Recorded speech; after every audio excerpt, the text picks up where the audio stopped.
কথার সাথে যদি আমলের মিল না থাকে ওই বক্তা বক্তা না, ওই বক্তা হলো মুনাফিক। জোরে কোন কথা ঠিক কেন কথা বলে?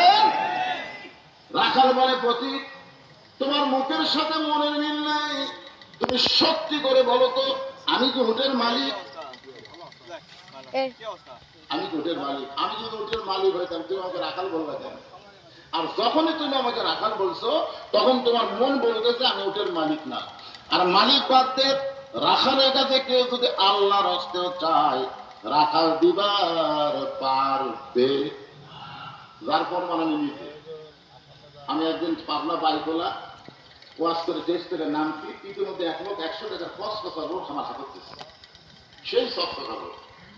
আমি কখনো চেয়ে বলি ভাই কি মজরে না পাবার যদি চাও কেবলমাত্র একমাত্র মালিকের কাছে চাও। ধরে কোন কথা ঠিক রাখাল বলে বলছি সত্যি যদি আল্লাহর হস্তে উঠে এক বেলা দুধ চাও তাহলে এখান থেকে 10 মাইল দূরে এরকম